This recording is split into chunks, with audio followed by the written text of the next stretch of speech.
All right, what's up, everybody? Thank you for tuning in. I am Jason, and today I have got a very special guest for you guys.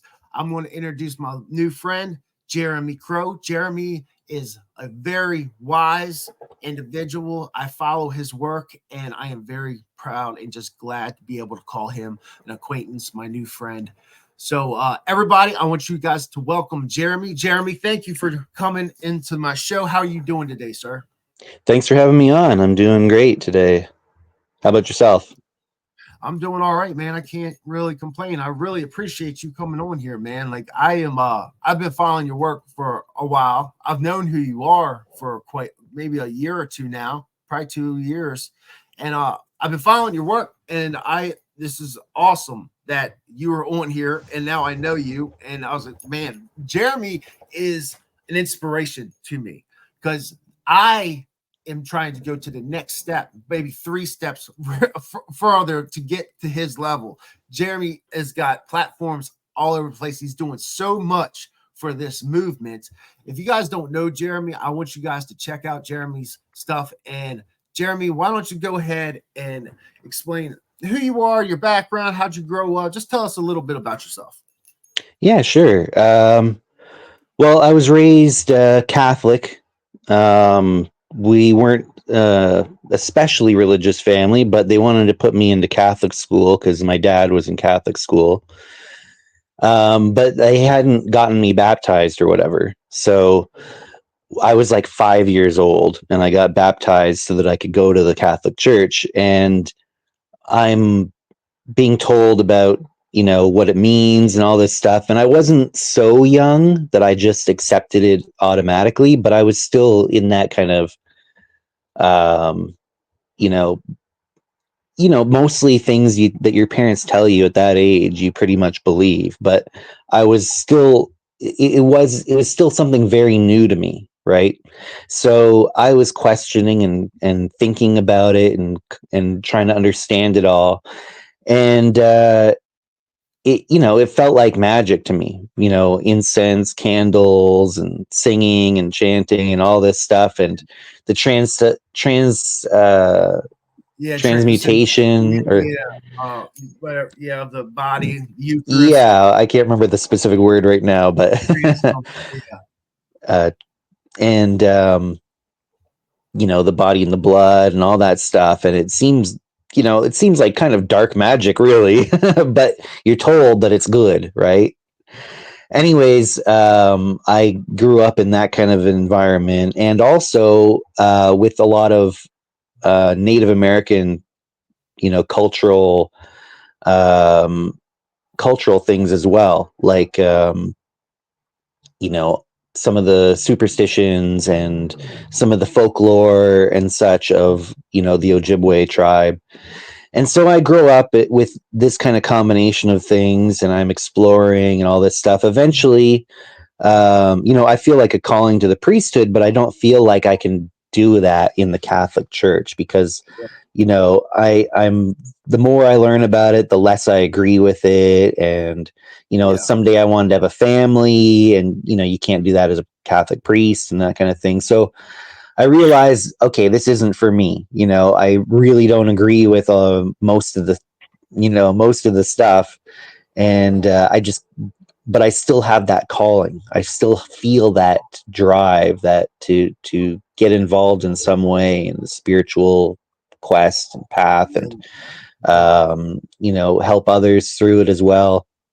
So I started exploring different religions and spiritual systems, and I eventually ended up getting into, I would say, Golden Dawn style ritual magic Yeah. and tarot. And I was roughly about 17 when I got really serious about that kind of stuff.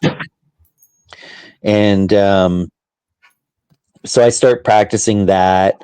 When I turn 21, Yeah. then I am old enough to join Freemasonry. Okay, you're And Freeman. so yeah, so I start looking into it, and eventually I ended up deciding to go into co-masonry, where it's not as big, but it's men and women equally, and there's a much, much higher focus on the esoteric side of things. Okay.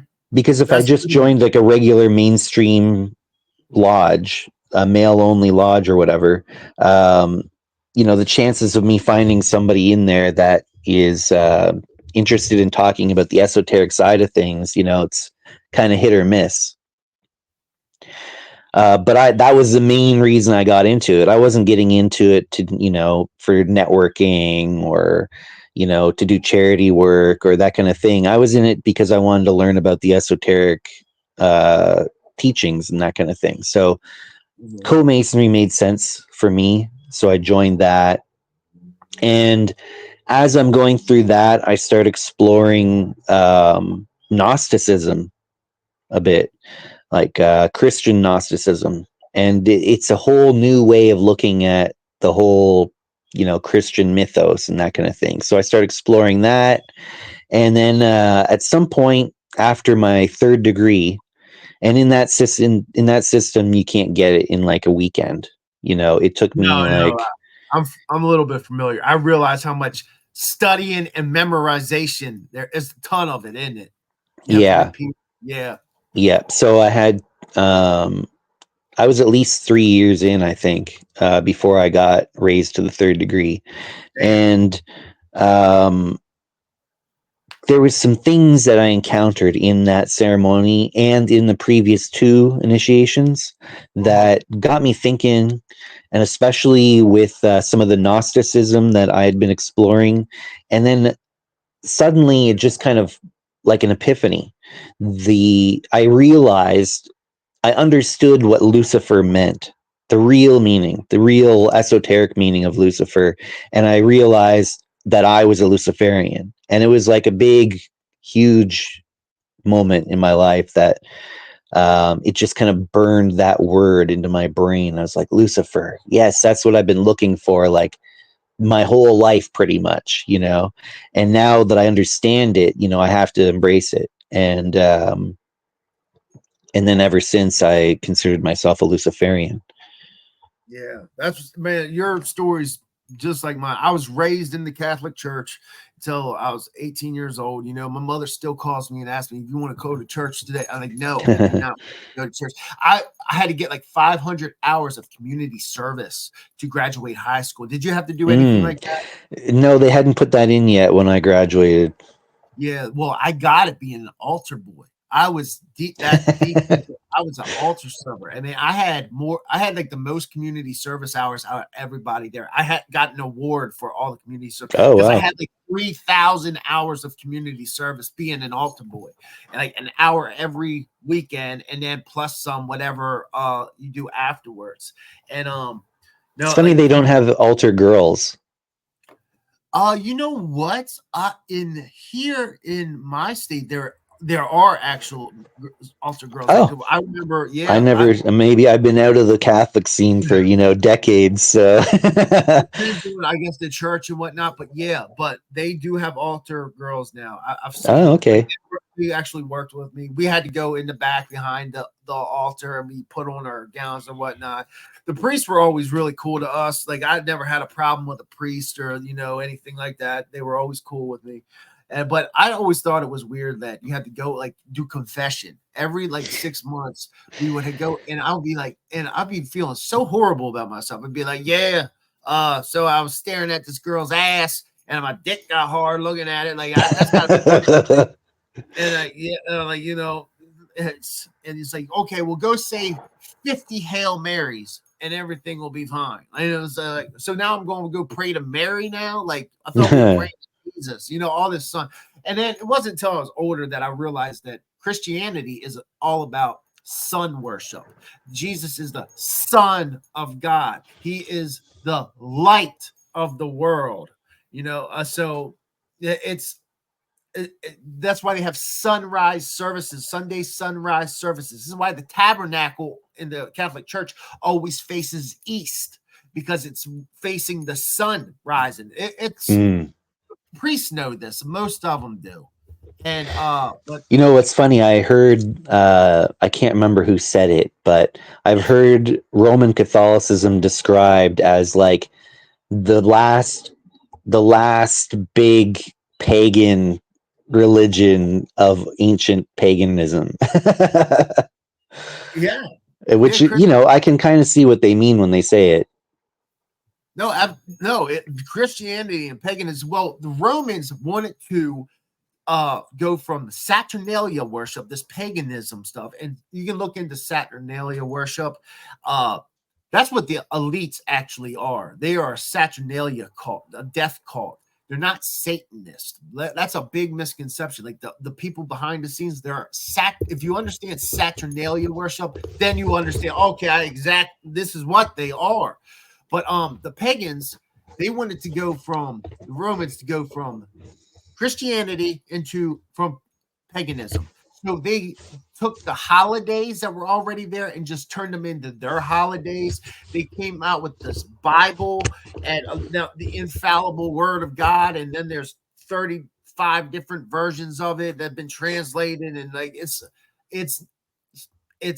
paganism just told again. It's the story of Horus. Horus with his 4 apostles.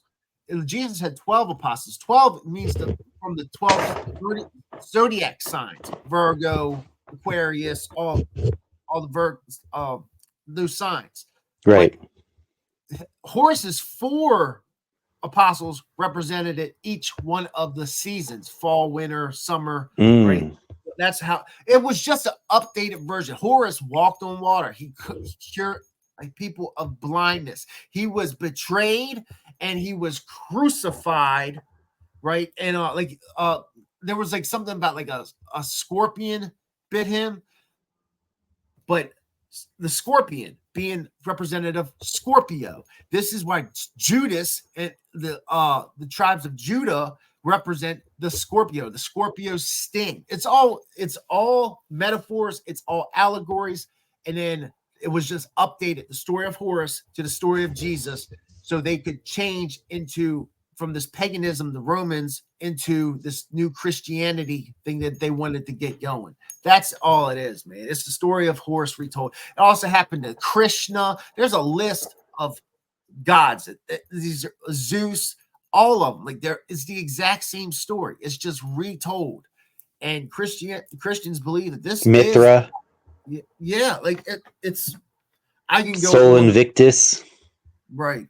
I could go on about this forever, man, but I'm here to talk to you, interview you, man. So yeah, so at that point, basically, I confronted the head of the co-Masonic order that I was a part of, and I said, I asked her, what does this particular symbol mean? You know, and she goes, well, I can't say exactly. I can tell you what my interpretation is, but you know, that was kind of a thing in Freemasonry where they would, in the ritual itself, they would give you like a very surface level interpretation of some of the symbols that you were encountering, but then it was up to you to kind of dig deeper if you wanted to like look into deeper. But a lot of people, they just accepted that surface level meaning and just never thought about it again. So I'm asking her about a particular symbol that I thought was especially Luciferian, and she said, well, you know, represents, you know, the rising sun, blah blah blah, right? And so she says all these things, and I said, and she said, well, what about you? What do you think? And I said, oh, I thought it was Lucifer. And you know, and we're walking, you know, like there was one other person there, a friend of mine that was also a member, and but it was otherwise it was just the 3 of us, and she kind of stopped, like she like missed a step when I said that. And then she didn't say anything for like almost a minute, and I didn't let her off. I didn't laugh and say, ha, just kidding, or let her off on it. I waited, you know, I let that silence be uncomfortable and let her, psychological warfare you're putting on her. So eventually, after about like, it felt like a full minute, and in a, you know, an awkward silent minute feels like ever, right? So anyways, she says, so you figured it out. Oh no shit, she said that. She said that. And then she followed it up with, but don't go around telling everybody this, because there's a lot of Christians in this organization. And if they hear that, they're going to think that they've been tricked into worshiping the devil or something. But you and Heaven. I, you and I understand that that's not what we mean by Lucifer, and that kind of thing. And, she's kind of basically taking me into her confidence and saying this kind of stuff. And then at first, I was, excited. I was like, "Oh, cool! I'm in on the secret side of things. That Right. goes all the way up to the very top. Yeah. And I start kind of exploring around and talking to people, and I found that some of the people knew about it, even people that were even just first degree members. It didn't matter what degree you were. And there were even 33rd degree members that didn't know about that kind of thing. So to me, I feel like there's at no point where it's explicitly stated, but it was a popular interpretation among a certain subsection of the membership, including the very person that was running it.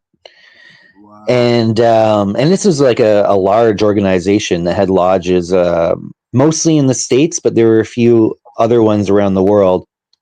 And like I said, at first I was excited, but then I got thinking about it, and I was like, you know what? It's not very Luciferian to hold back knowledge in order to manipulate somebody into participating in something that they wouldn't have participated in if they understood it, right? Right. That's Yeah. kind of like the opposite of Luciferianism. It's not Luciferian. It doesn't mean hide the light.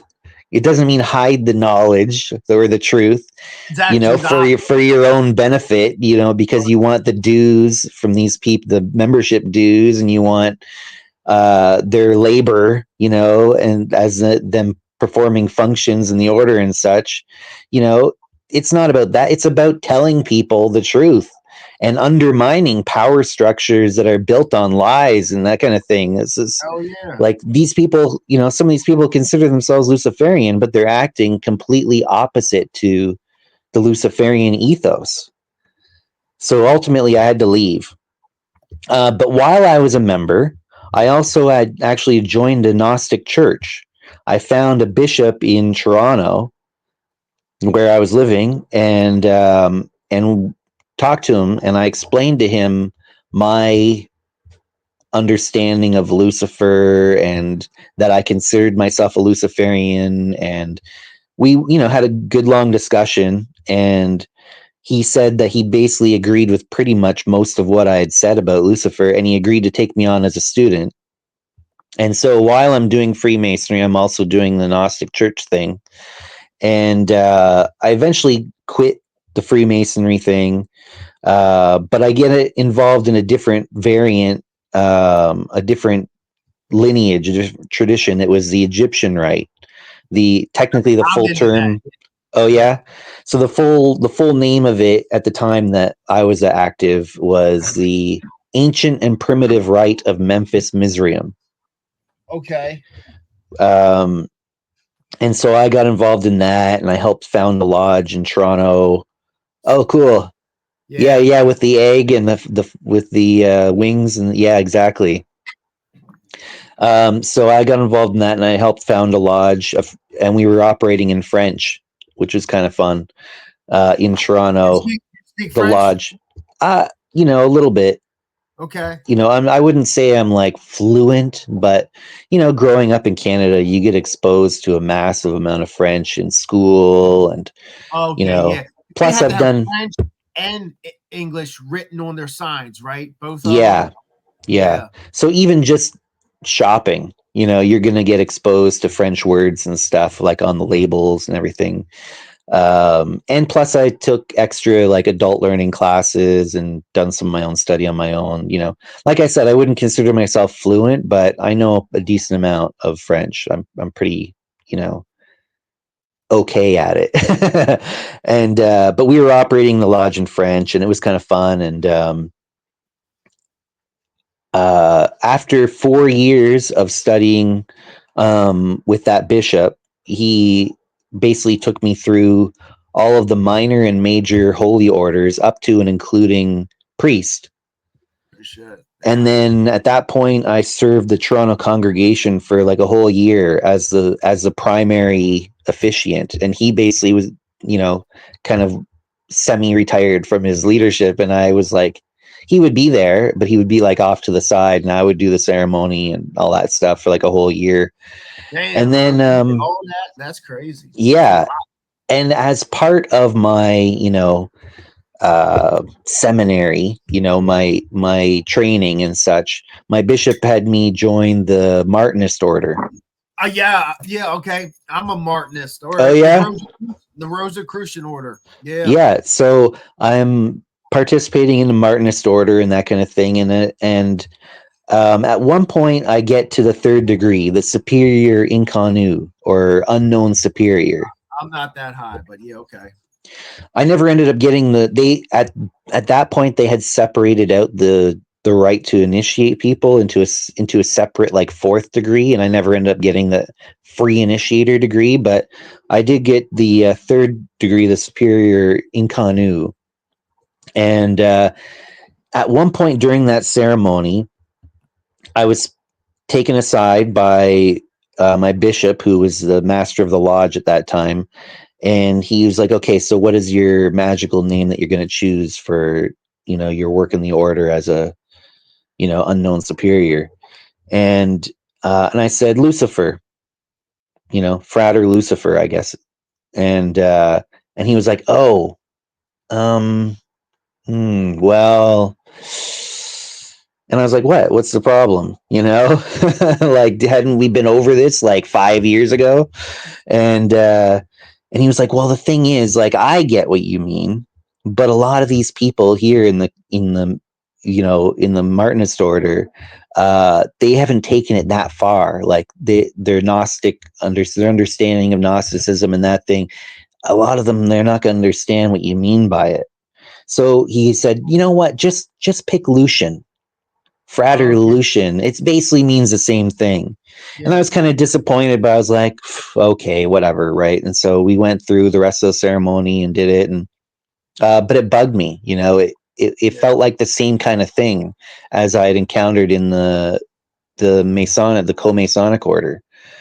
And I was like, you know what, I don't want to hide that I'm a Luciferian. It feels disingenuous. It feels like I'm not maintaining my integrity, to kind of hide this from people. And, you know, I want to be upfront about it. And if people don't want to be involved, then they shouldn't be involved. I don't want to trick people into being involved into something that they're not knowledgeable of, that they're not going into it with the knowledge, right? So I was like, it's not right. So I had to quit that too, ultimately. Yeah. And that involved, becoming inactive in the church as well. But then I ended up Well, joining I like went. the OTO for a little while. Oh, and the Golden Dawn. I was involved in both of those for periods of time, but both of them were really culty.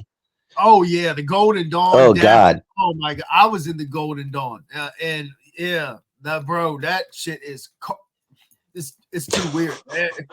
All the gowns and the ceremonies and stuff. Yeah, yeah, it's culty as Like shit. the ritual stuff I didn't mind, but it felt like they're trying to control your life, Oh yeah, and absolutely. They're it was shadow work. crazy.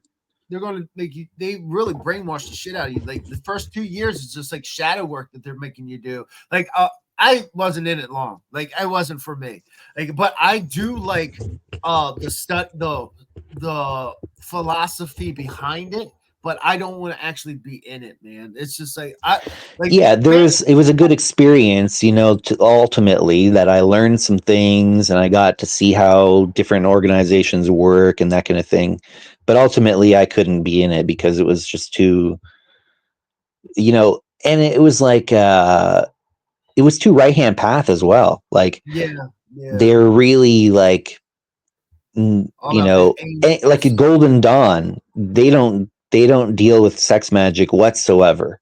Like No. if you even mention it, they're like, shut the fuck up, Or like blood don't magic to don't blood. talk about that or you're gonna get kicked out or something, right? Oh yeah. And it's funny because I was involved in the OTO for a few years, and that ended up going south because of some stupid decision by like international headquarters. Some dude that I'd never met before in my life is making these decisions over like. Anyways, I ended up becoming inactive in that, and I went back to the Golden Dawn again because I was like, I feel like I really want to participate in some kind of group, and I went back and I quickly quit again because I was like, oh yeah, I totally forgot like all the stupid reasons that I'd quit in the first place. And so that was short lived, and so I was like, you know what, I gotta start something that is explicitly Luciferian. And I was getting ready to start something up, and I was starting to write some things down. But then I was like, you know what? Let me drop my ego here a bit and see if something exists out there that's already, in alignment with the way that I feel about this kind of thing. I Right. ended up finding a group called the Ordo Luciferi, and I read their material, and I was like, this is pretty close. So I ended up joining it. Eventually, I ended up becoming the head of it. No shit. And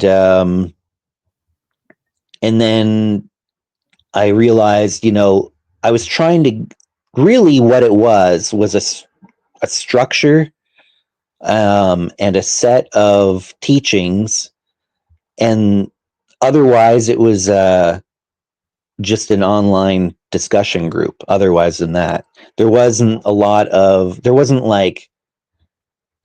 even barely any rituals for it, and there was no initiation ceremonies or anything like that. It was just when it started, it was just the guy who had started it telling you, okay, now you're a second degree, or, I recognize you as a third degree now, or whatever, right? Right. And then when I took over, I wrote a bunch of rituals for it and got all that stuff going. But I realized that the kind of the entrenched leadership that was in there, they were abusing their titles, like which didn't even really mean anything at the time because they hadn't done a bunch of, they hadn't gone through initiation ceremonies or anything like that. It was just a former guy had said, Yeah. okay, now you're a third degree or whatever. And then new people would come in and they would get hazed, like bullied like crazy. And then if they stuck around, then it was like, oh, good, these guys can handle it, and it was all this kind of very toxic kind of culture. And I called it out. And I said, you know what? These degrees are just bullshit. Yeah. And I just kind of laid out like a passionate case for it. And then people realized, oh yeah, this is kind of bullshit. And the whole thing kind of collapsed. And then people were like, well, I kind of miss the structure and that kind of thing. So I kind of rebuilt it, but I made it into like an open source resource that people could like utilize. And then off and on, people would get involved here and there, but I didn't really give it a ton of more energy than that because I kind of wanted to, like I wanted to do my own thing in a sense.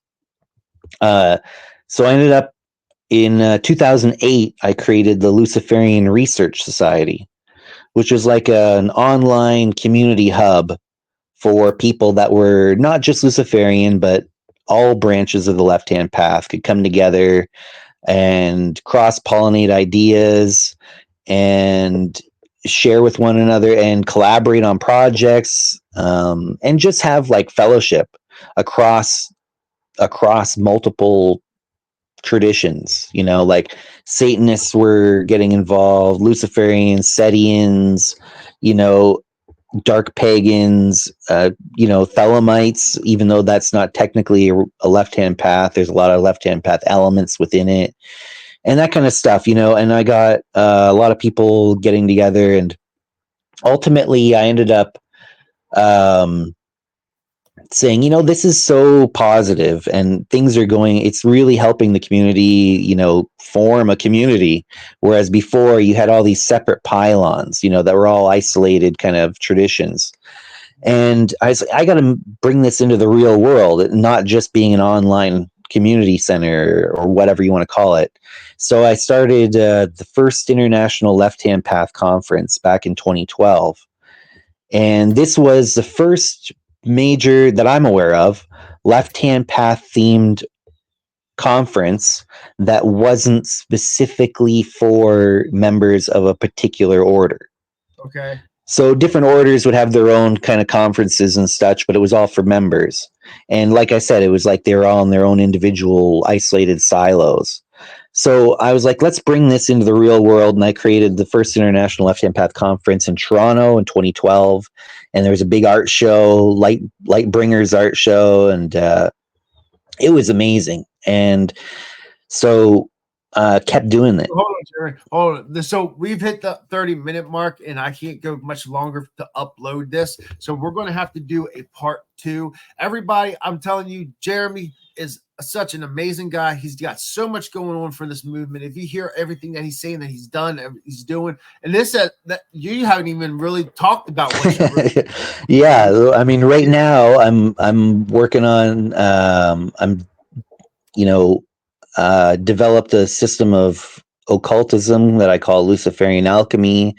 And I've got an esoteric order that I'm teaching it through called the Novus Ordo Luciferi.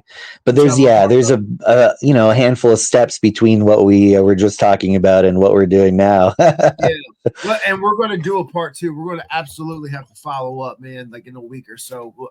I mean, Jeremy, tell everybody how they can contact you, where you're at, and go ahead with that. Yeah, so the best thing to do would be to go, I would say, check out the Luciferian Research Society, especially if you can join the Discord. There's a public Discord that is just free and open to anybody that wants to participate can join that, and it's pretty big. I got hundreds of people in there. There's a lot of going on in there. I'm part of that. Yeah, that's how I found you. Yeah, it's kind of like a portal to all the other projects that I'm doing. So that I would say get in there. There's a lot of cool people that are involved in a bunch of different, their own unique things, and people are sharing knowledge and working on projects together. It's really cool. And there's a website for it too. It costs like $1 a month just to keep the bills paid, but don't even bother with that at first. Join the Discord, which is free. Check it out, see what you think, and then if you feel like it, then get involved in some of the other projects like Novus Ordo Luciferi. I'm a part of that. There's a lot going on with that group, and we're going to we already have about 11 different countries represented in the order. That's a lot, man. Yeah, I really have to cut this off so I can upload this, brother. Thank you so much for coming on here, man. Obviously, times I'm going to speak to you off camera, man. But thank you. I cannot thank you enough, man, for coming. Yeah, man, no problem. Thanks for having me on. Hail Lucifer, hail thyself. All right, brother. And I will see you. Peace, bro.